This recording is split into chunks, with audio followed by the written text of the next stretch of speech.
Okay, hello to everyone and welcome to all my new subscribers as well. Thank you very much, guys, for comments, very positive comments, mainly, always actually, and the thumbs up and any shares you've been doing, because I can see in my analytics that a lot of my videos get shared. So thank you very, very much for that. Thank you for supporting the channel, and welcome to all my new subscribers. Just a little note that I've been adding a lot of what I would call podcasts, because they're really audios rather than videos, to my Subscribe Star channel. These are all about relationship mix-up, matchups, and I might do a few of them on here as well, because I've been doing some celebrity couple examples of love matches, which are quite interesting. But what this blog is about is, what does astrology say about climate emergency? Do we have 12 years to save the planet? It reminds me of that Queen song, Flash Gordon, when it says, Flash, I love you, but we only have 24 hours to save the earth. It's that kind of thing. So I'm wondering, does astrology suggest that we're undergoing such an emergency? What does astrology have to say about it? So I've been having a look. So instead of actually suggesting an emergency, I'm going back to 1992-93. This was actually the time of the Rio summit. And if you watch my vlog on Agenda 21 or Agenda 2030, that was the time that all got kicked off. It was a big climate summit that happened in Rio, when many of the ideas that are coming to fruition right now were being discussed and formulated, and it was kind of all coming together. So that was exactly the same time as the Uranus-Neptune conjunction in Capricorn, which, as you know, I've mentioned repeatedly, and it's synonymous with what I would say is neoliberalism and the birth of a new communism, or neo-Marxism, right? So the Uranus-Neptune conjunction throughout history has always been related to the birth of new religions. It was present at the birth of Christianity, at the birth of Islam, when Jainism started. It was also therefore the start of Buddhism.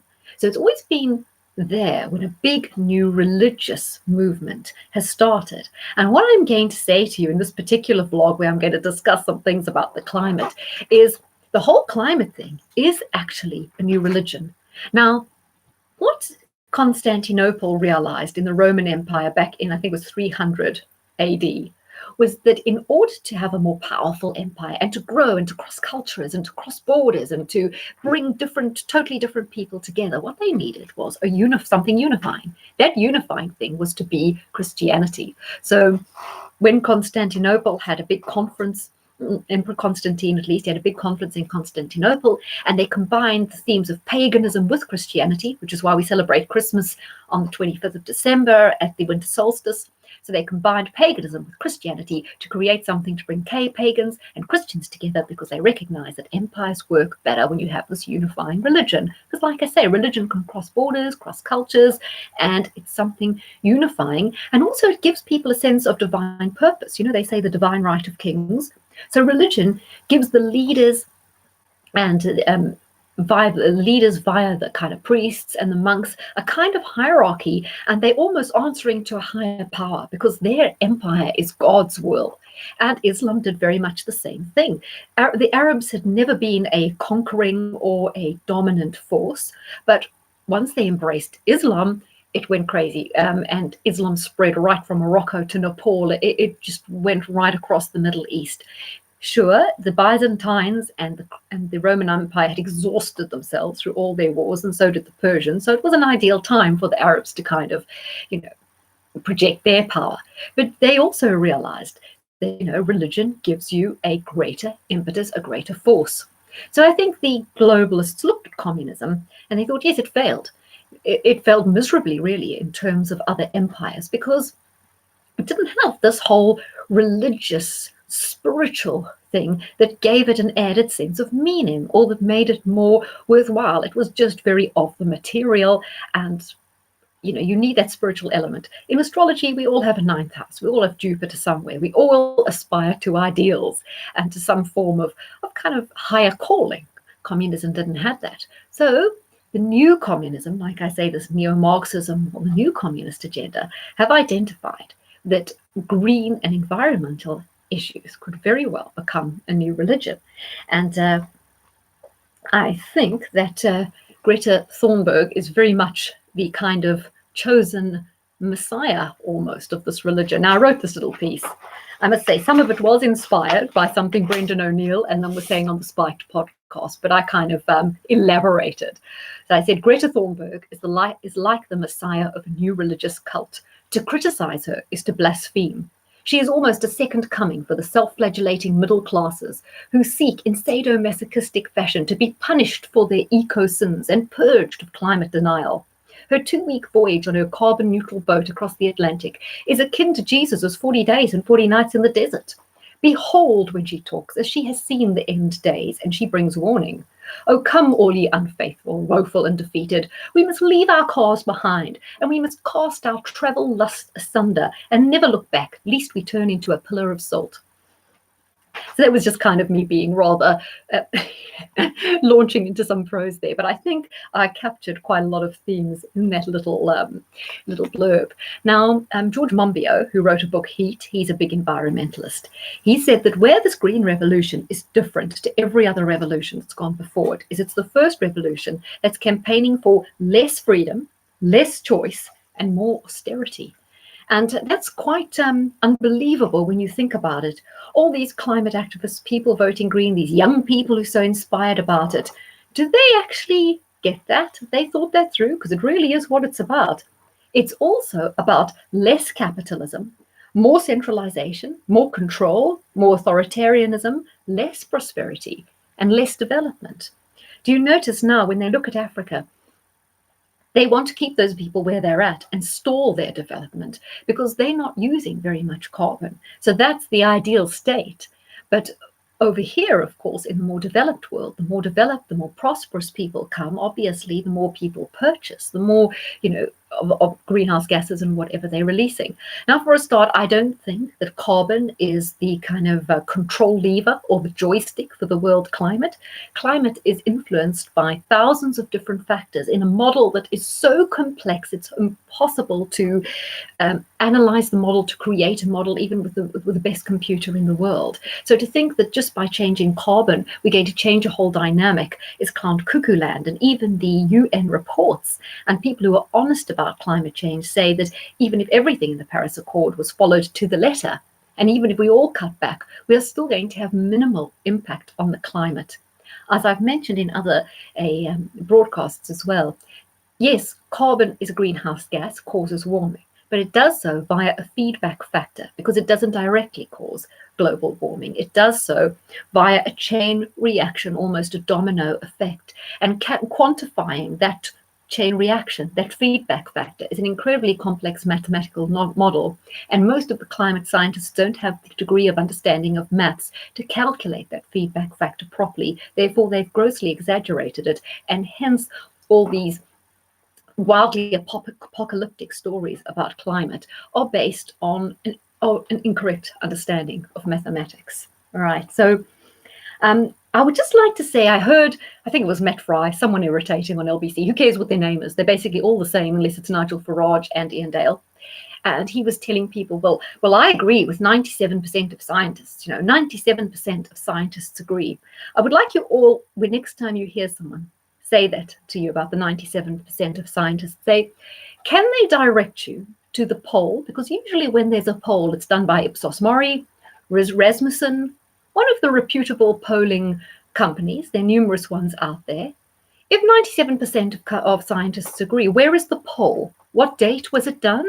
What was the criteria for the poll? Because usually every time a poll comes out, you can go to a page on the website of, say, Ipsos Mori, tells you exactly how the poll was conducted, how they chose people for the poll, all the hypotheses or assumptions that were made to create that poll. So if there has been a poll of 97% of scientists, we should be able to look at that poll, find out how many scientists were interviewed and how they were selected and what their names were. But of course, there's been no such poll. It's just a figure plucked out of thin air, and it becomes like Goebbels said, the more you repeat something, the more people believe it, and they never go back to the source and say, where did this figure come from? It's a myth. The figure is a myth. And of course, they also say younger scientists tend to agree because you're not going to advance your career. It's the same in kind of politics or the media. If you're a person with a right-wing or Brexit frame of mind, my gosh, you're not going to get anywhere in media. If you want to get somewhere in media, then become like a Femi or any one of those, Gina Miller. Jump on the bandwagon of Ramoning or pushing a green issue or pushing a left-wing issue like Ash Shakar and all these people, and boy oh boy, you'll get a job post haste at the Guardian. They'll pay you a fortune. You'll get your mug on TV every 5 minutes, and people will never stop hearing the end of your boring voice. You can make a mint very quickly if you follow those left-wing trajectories. So yeah, okay, so there you go. So let's analyze why this whole climate thing is really exactly like a religion. Well, let's think about it. Okay, so what is religions generally based on? Fear. People are fear of death. They fear of war in the old days. It's fear. Fear drives religion. Fear of your relatives dying, you dying, the afterlife, fear of being punished in the afterlife. It's fear that drives religion, and religion taps into that. That's exactly what they're doing with this climate, creating a huge amount of fear. And the people don't feel out of control because no individual can escape climate, because we're all trapped living on this earth, and no individual can really insulate themselves from it. So they're capitalizing on that fear. You create fear, it's a bit problem, reaction, solution, isn't it? And of course, in all religions, there's always an apocalypse, right? The end of the world is coming. The end days are nigh. You'd better believe in us and we'll save you. Isn't that exactly what this whole climate nonsense is about? All religions also rely a lot on talking about guilt, sin. They're always telling you, you're sinning, you're doing something wrong. And have you noticed how many people are now guilty about their carbon footprint? In everyday conversations I've been having with some friends, they'll say to me, well, I don't recycle, but I only use a car once a week. Or I don't like to put my air conditioning often because I know it's the climate. And I think, gee, amazing how people have bought into this brainwashing and are actually changing their lives and following along with these almost they're not even rules yet. It's amazing how the sheeple behavior is kicking in and people are subscribing to this. Meanwhile, don't worry, China's pumping out plenty, so is India, and there's collectively 3 billion in those countries. But people who are living in countries which are generally quite green and who are living pretty low carbon footprint lives are actually wanting to change their lifestyles already. It's crazy. Also with religion, you always hear of heresy. They're the heretics, like in Galileo's day when he said the world was round, he was a heretic. And now if you deny or question the whole climate thing, yeah, you're also a heretic. You might be deplatformed on social media. If you're in academia, you might even lose your job. Then, of course, we have the thing of excommunication, big thing in the Catholic Church, or apostasy, they call it in Islam, where if you don't go along with the consensus, you're out on your ear, mate, and, excommunicated. Very similar with this climate thing. You're either on board with it or you're absolutely some sort of crazy weirdo, probably, far right, probably got a poster of Hitler on your wall if you don't believe in climate change. I mean, really, it follows, doesn't it? And also, where we used to have the priests, we've now got the scientists and the self-appointed experts who are paraded in front of us, and we hear how knowledgeable they are, how well thought of they are, the papers they've written, which all could be nonsense because, quite frankly, how many of us could actually read a scientific paper and make a critical evaluation on it? We cannot. We rely on a journalist to tell us that this is a very experienced scientist. But like Stephen Hawking, who I believe was totally overrated, but how would we know? Because the kind of things he wrote about it are not of interest to most people. So we don't have the skills to analyze it ourselves. We have to rely on journalists who spoke to maybe someone here, someone there, to tell us that what he wrote was great, which probably wasn't, because he was on board with everything. He was anti-Trump, he was anti-Brexit, he was pro the whole climate apocalypse nonsense. So, you kind of wonder, was he for real, or was he just being controlled like everyone else is being? Just to end off, why I also think this whole climate emergency isn't an emergency, but it's a new religion designed to bring in greater centralization, more control, basically what we call communism. It's because the things they aren't interested in, or very few, There are, of course, genuine climate activist people who will talk about these issues, but in the main, they only ever talk about carbon, of course, because carbon is the best way they can control individuals and make us, conform to some sort of new society where everything we do is going to be controlled, watched, and monitored in some way, with the kind of overarching theme that we're just saving the planet doing it. And so, of course, everyone's going to want to go along with it because, of course, who wouldn't want to save the planet? Except we're not saving the planet, are we? We're on a fast track back to pre-industrial feudalism, because what it is going to do is just make us all a lot poorer. So how often do they talk about fracking? How often do they talk about genetically modified food? How G5 could damage the environment? How Wi-Fi? What about batteries and all the rare earth minerals that are being taken up to make car batteries, mobile phones? No one thinks about throwing a mobile phone away after a year and getting a new one, getting a new computer every 5 minutes. All the rare earth minerals that are being used up for those things. What about nuclear energy, specifically Fukushima and the accident that happened there? What about all the weapons testing like being done in Russia, where they had a nuclear accident quite recently? What about the wars? That war going on in Syria, invading Iraq, bombing Libya, to create chaos in that country. How good is all this for the environment? Seriously, but you don't hear war mentioned many times by these activists, or the weapons trade. So I think the thing is, with most of these people, they're just shills for green technology. They're people waiting in the wings. They're going to make an absolute killing when we all have to convert to greener technology. And so they're using people like Greta Thunberg and her PR stunts to just create a brainwashing, particularly for the young. Another reason why this whole green thing is like religion is they target the young, and that's what the green agenda is doing. They're trying to get people when they're young, create role models like Greta that'll influence young people, people who are not very discriminating yet, who don't have a lot of common sense or worldly kind of experience. Kids who can then manipulate their parents and make their parents feel bad, and that's how they're going to control us, through our children. Right. It was just one last thing that was quite important, actually, but I've forgotten what it was. Let's see. I must have it written some way. So yes. So that's why I'm just totally skeptical about this, and I think it's more related to the Uranus-Neptune conjunction. It's more related to a religion than to any immediate emergency.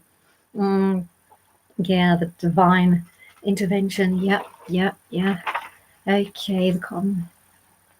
Yes, just to end off, if Greta Thunberg really wanted to go to New York and use no carbon, I mean, imagine what it cost. The boat itself might have been carbon neutral, but I mean, it had to be made. Parts had to be flown in. Her whole crew of 6 had to fly home again.